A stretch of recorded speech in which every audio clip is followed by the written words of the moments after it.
और लसा से रिलेटेड जो क्वेश्चन है आज है हम नेक्स्ट क्वेश्चंस करने जा रहे हैं, तो ध्यान से देखिएगा ये क्वेश्चंस को। कल हमने देखा था जो क्वेश्चंस था यूक्लिड विभाजन एल्गोरिथम की सहायता से हमने मर्सा निकालना सीखा था, और आज हम लोग लसा और मर्सा दोनों सीखेंगे अभाज्य गुणनखंड विधि द्वारा। इसको ध्यान से देखिएगा।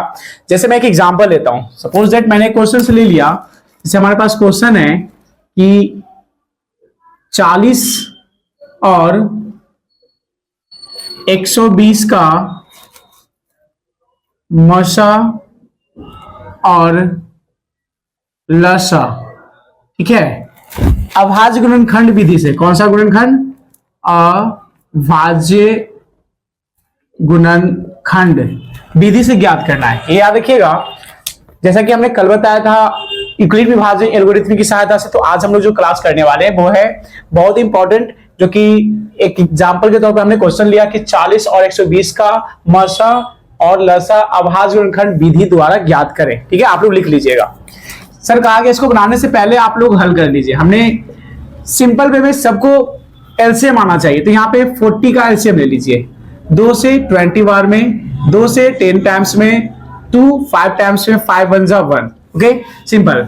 उसके बाद 120 का भी आप ले लीजिए। ठीक है, मतलब एलसीएम निकाल लीजिए। 2 से करोगे 60, 2 से करोगे 30, फिर 2 से करोगे 15 और फिर 2 से करोगे तो ये हो जाएगा 3 से कटेगा। 3 से कटेगा ना, 3 5 15 और 5 एकम 5। तो ऐसे मर्सा निकालना है, मतलब एलसीएम आना चाहिए। जब एलसीएम आ गया तो आपको लिखना होगा कि 40 का अभाज्य गुणनखंड बराबर। तो सर 40 का जैसे लिखे तो यहां चेक कर लो, 2 के गो है, 1 2 3, ठीक है, 3 गो मल्टीप्लाई 5 एगो है ना, ठीक है, हमने लिख दिया। एक का कोई महत्व नहीं रहता, तो 2 दूनी 4, 4 दूनी 8 5 40। ठीक है, ध्यान दीजिएगा। उसके बाद 120 का अभाज्य गुणनखंड बराबर, ये देख लो 2 के एगो है, 1 2 3, एगो 3 और एगो 5। इस तरह से हो गया 8 5 40 और 4 3 12 120। हमारे पास जो आ गया ना अभाज्य गुणनखंड, इस तरह से आपको लिख देना है। ठीक है, सिंपल वे में। इसके बाद क्या करना, हमको निकालना क्या था, सिंपल वे में यही निकालना ना जी, कि मर्सा निकालना। तो हमने मर्सा निकालना, इसलिए हम लिखेंगे कि 40 और 120 का मर्सा। आप एचसीएफ भी लिख सकते हो। तो सिंपल वे में याद रखिएगा, मर्सा का रूल होता है कि जो भी क्वेश्चंस दिए गए हैं ना, जो भी क्वेश्चंस दिए गए हैं उसका हमने जब अभाज्य गुणनखंड निकाला उसमें से मैचिंग करना। अर्थात यहाँ 2 है तो इस टर्म में भी कहीं 2 है, तो यहाँ देखो 2 लिख लीजिए। मल्टीप्लाई एक और 2 है, एक और 2 है, तो इसको लिख लीजिए। मल्टीप्लाई एक और 2 है ऊपर भी, एक नीचे भी लिख लीजिए। अर्थात जो मैच करेगा ना उसमें से एगो लिख लेना। सिंपल में याद रखिएगा, जो मैच करेगा उसमें से एक लिख लेना। तो 2 ऊपर भी 2 नीचे भी 2, दोनों से एगो लिखाया। तो 3 गो ऊपर भी 2, 3 गो नीचे भी 2, तो जोड़ा में से एक को लिखा गया। 5 ऊपर है ना, एगो नीचे 5 है, तो हमने 5 को भी लिख दिया। बट चेक करो नीचे 3 है, क्या ऊपर 3 है लिखा हुआ? नहीं है ना, तो आपको नहीं लिखना गुणनखंड में, ये याद रखिएगा। ठीक है, अब इसको गुना कर दीजिए, आपका आंसर आ गया।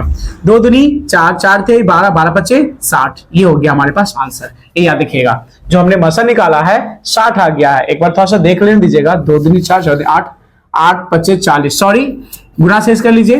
2 दूनी 4, 4 दूनी 8 और 8 5 40। ये हमारा आंसर आ गया 40। ठीक है, अब हमने कैसे पता किया कि 40 सही है वो देख लीजिएगा, क्योंकि हमने जब 40 से डिवाइड करना ना तो दोनों कट जाएगा। 40 को 40 से डिवाइड करो तो एक बार में कट जाएगा, और 40 को 120 में डिवाइड करो तो 120 भी कट जाएगा। ठीक है, ओके, आगे देखिएगा। तो मर्सा निकालना आ गया। सिंपल वे में जो गुणनखंड रहेगा ना उसमें से क्या करना, मैच जो करेगा उसी को लिखना, जो मैच नहीं करेगा उसको नहीं लिखना। ये याद रखिएगा। दूसरा 40 और 120 का लसा निकालना। हमें क्या निकालना है? लसा। लसा का रूल क्या होता है कि जो पहले मैच करता ना उसमें से एगो लिख लीजिए। ठीक है, तो जैसे कि यहाँ भी 2 2 2, तो हमने 2 गुने 2 गुने 2, क्योंकि यहाँ पे चेक कर लो, एगो 2 गो 3 गो, ठीक है, और 5 भी।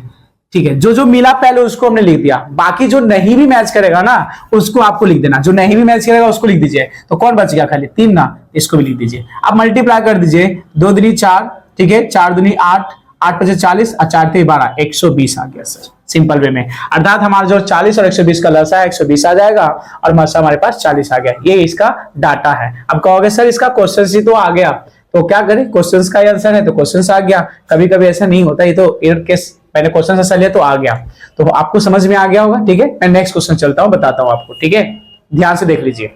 चलिए मैं नेक्स्ट क्वेश्चन टाइप करता हूं जो कि इंपॉर्टेंस है आपके प्रैक्टिस के लिए, ठीक है। तो मैं क्वेश्चन टाइप कर रहा हूं सेम क्वेश्चन से, ठीक है। मैं अभी 3 डिजिट लेता हूं। तो हमने क्वेश्चन टाइप किया कि अभाज्य गुणनखंड विधि द्वारा 42, 63 और 140 का मसा और लसा निकाले।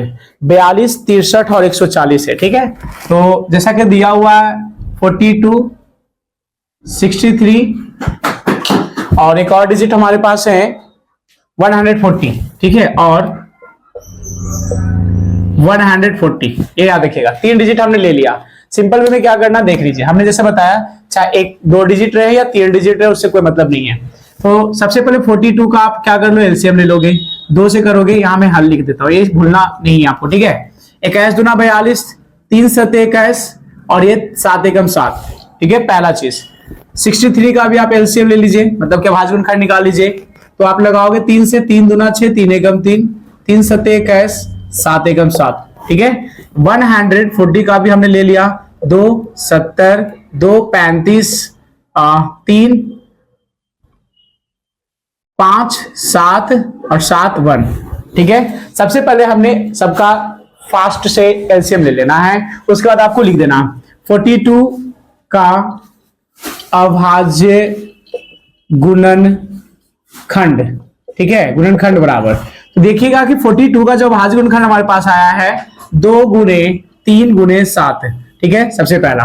दूसरा है 63 का अभाज्य गुणनखंड बराबर, तो कितना हो जाएगा 3 गुणे 7। देखो यहाँ पे पावर कर सकते हैं, बट मैं आपको डिटेल से बताने के लिए पावर हमने नहीं किया ताकि आपको इजी वे में समझ में आ जाए, ठीक है।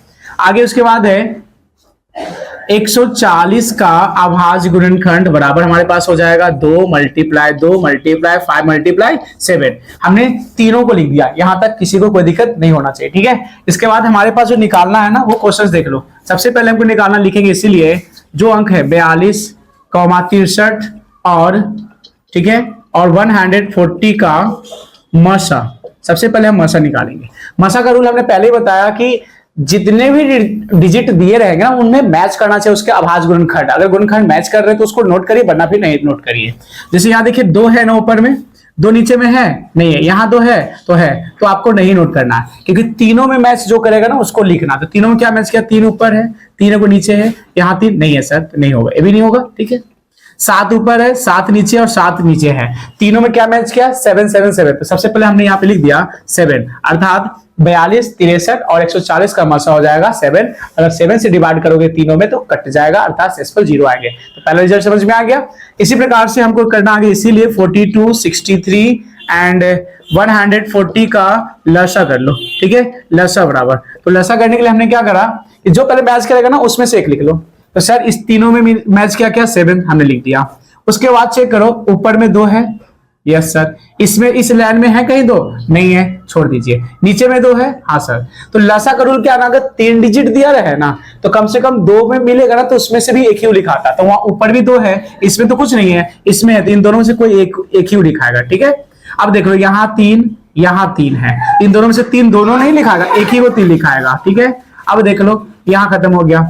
इसके बाद ऊपर तो 7 हो ही गया सर, ये 3 का काम। अब बच गया हमारे पास एक एक्स्ट्रा में, ये 3 बच गया, तो इसको भी लिख लीजिए। एक्स्ट्रा में क्या बच गया, 2 बच गया, एक्स्ट्रा में और क्या बच गया, 5 बच गया।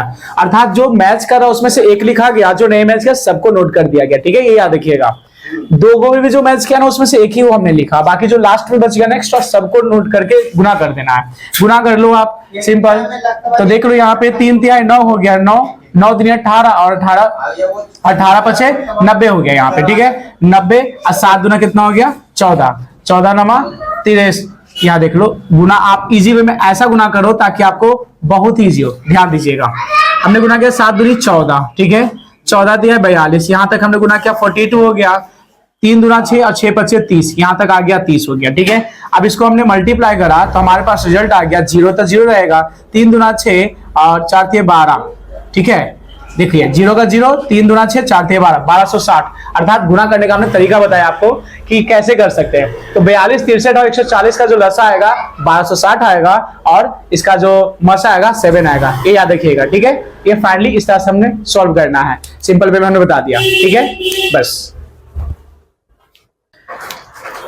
मसा और लसा का जो नेक्स्ट क्वेश्चन आपको दिख रहा बोर्ड पे बहुत ही इंपॉर्टेंट है, बिकॉज ये देखिएगा कि इस टाइप से क्वेश्चन, देखिए उस क्वेश्चन को कैसे व्यवस्थित किया गया ताकि आपको समझ में आए कि जो क्वेश्चन है ना, कहते हैं ना घुमा देना, तो मसा और लसा को ऐसे घुमा कर दिया गया। इसके लिए आप ध्यान से देखिएगा, ये क्वेश्चन बहुत ही इजी है बनाना। कहा गया, मान के चलिए यदि HCF बराबर, HCF का मान दिया, मतलब HCF ब्रैकेट में 96,404 है, ठीक है, ब्रैकेट में बराबर 4 है, तो LCM इतना का ही मान ज्ञात करना है। अगेन रिपीट, ये सेकंड क्वेश्चन देखिए, LCM इतना इतना बराबर इतना दिया हुआ है, तो कह रहा है HCF का मान ज्ञात करें। क्वेश्चन बहुत ही इजी है, ये कैसे बनाते हैं, जब इसको हम हल करेंगे तो यहां ध्यान दीजिएगा, सबसे पहले पहचानने का तरीका, अगर यहाँ HCF है तो यहाँ LCM रहेगा, अगर यहाँ LCM है तो यहाँ HCF रहेगा, यही है सबसे बड़ा इंपॉर्टेंट जो कि ध्यान दे रहे बात है।